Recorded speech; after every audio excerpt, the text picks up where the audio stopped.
What's up, everybody? You're back with Text to My Ex. I'm Esmarie, and you know, for the holiday season, I had to keep giving you some holiday drinks that you can either do at home or you can show your friends and family. So today I'm showing you what's called the Mr. Frost. If you like coconut, which I love coconut, you will probably like this. I haven't tried it yet though. I love trying new things with you guys on top of showing you other drinks. So we're gonna try this together. To save a little bit of time, I did already rim my glass. All you do is put a little bit of frosting around the edge and then some coconut shaving. And what you're gonna need to make the drink is a little bit of clear rum, white rum, whichever you're choosing is. I just prefer Malibu, that's why I keep it on hand. And it just so happens to be a coconut rum. So the more coconutty flavor, the better for me. You need a little bit of pineapple juice, cream de coconut, and some blue curacao. Super simple, super easy, so I'm excited to see how this will taste. You're gonna need an ounce of this and a half ounce of this. So if you've been following me, you know this is a 4 count and a 2 count. 1, 2, 3, 4. And then all you're gonna need is a splash of the pineapple juice and just, you know, a squirt of the cream de coconut. So splash and just a little bit of this. I would say that's a good amount. I'm just not making a very big drink, so you don't want to add too much of this. And then you're gonna shake it. Now, I'm just gonna pour everything into the cup because you're gonna need ice anyway. So instead of getting separate ice, I just went ahead and poured it all. As you can see, it filled right to the top. Perfect pour. Let's set this to the side. All right, let's go ahead and try it. Cheers. No, let me look at first. Ooh, yes, that's so good. I was afraid it was gonna be like too sweet because if you've been following me for a while, you know I don't like tons of sweet, but it's actually more refreshing than anything, I think. But yeah. Really, really, really, really good. I highly recommend. So, all right, let's get to our next text. I should have got me a little straw or something.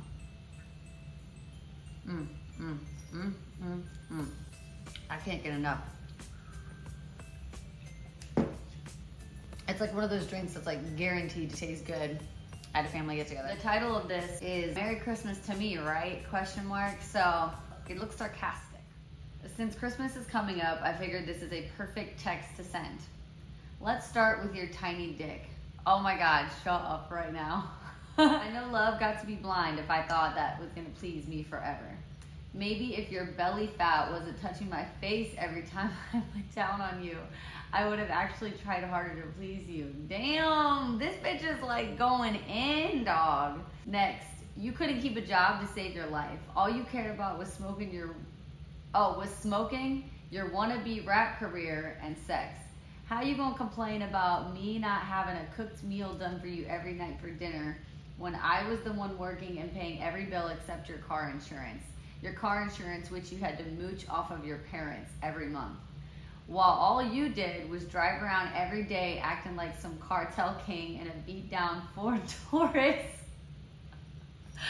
And a beat down Ford Taurus with dime bags. They put a bunch of laughing faces. Let's talk about how you cheated on me with your ex and gave me chlamydia. Ooh.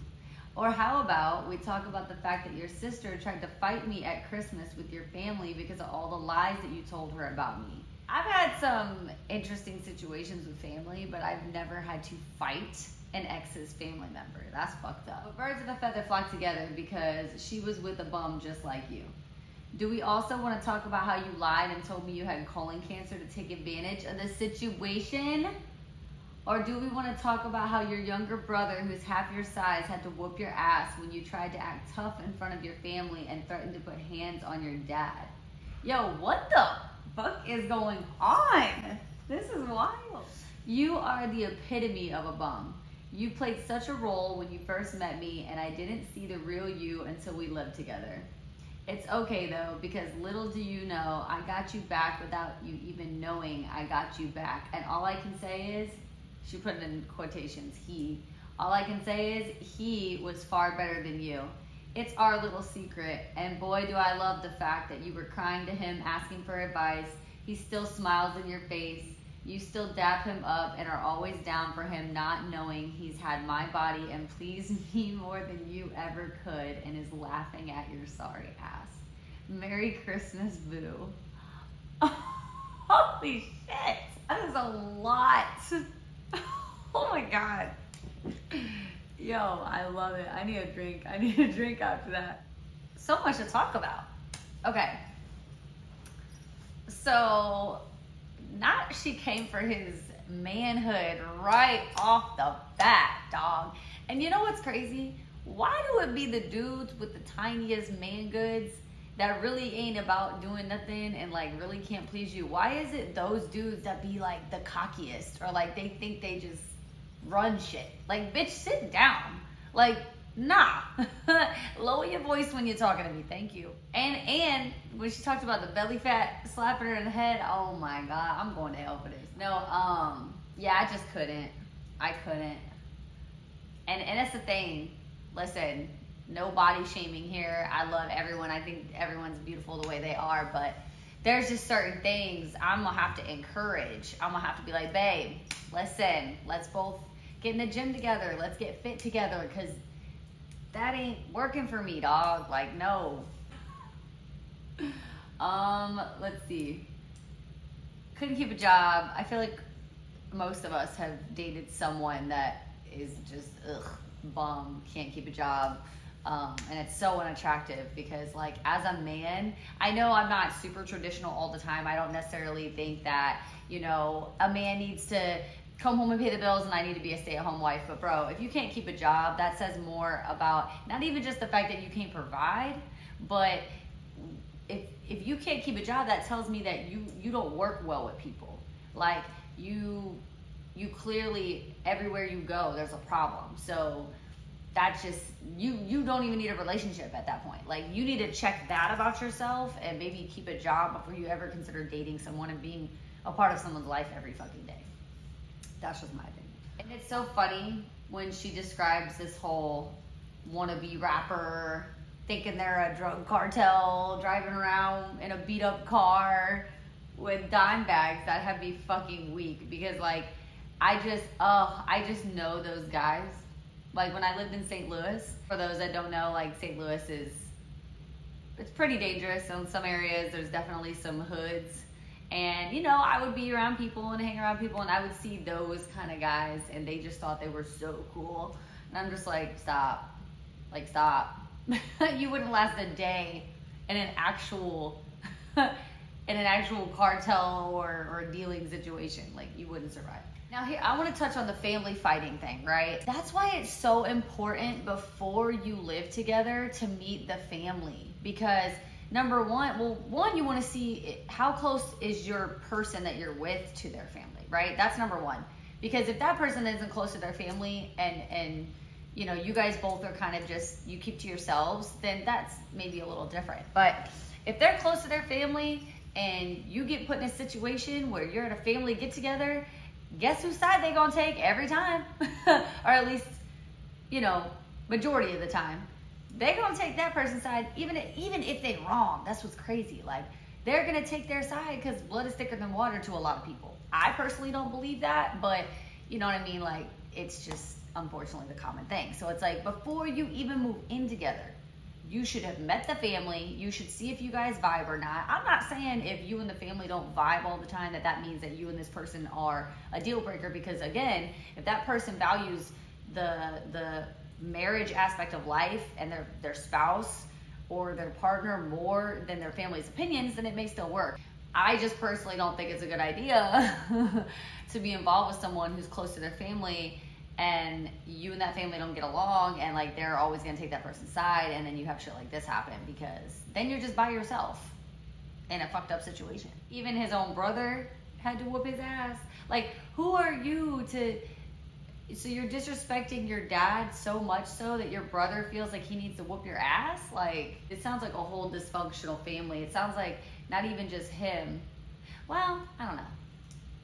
I would say the whole family sounds like they're fucked up, but if his brother was defending his dad, it almost might sound like his brother has a little bit of sense. But the sister trying to fight you, you know, him, you know, acting like a hard ass to his dad, like it just sounds like a lot of disrespect, like a lot of hotheads who need to just grow up and be more mature, right? I would not want to be a part of any of that. That last part, listen, I personally feel like karma, I always say this to people, anybody that knows me, right? Karma can handle people far better than you can. Even when you think karma's not getting their ass because maybe you don't see it, maybe you're not around them no more, maybe you're not heard about it, it doesn't matter. I promise you, karma is handling them even when you can't see. So you have to just remind yourself, like, you don't gotta always get that get back, you know what I mean? But I'm also not knocking sometimes when people do this type of thing, because depending on what was done to them, you know what I mean? They feel like they need to be the karma, and they don't have time to wait for karma. And so, you know, but just if you do decide to get back at somebody, or you do decide to, you know, because she said it's a secret, right? So apparently he don't know that this happened, and it's her and this other dude's secret, right?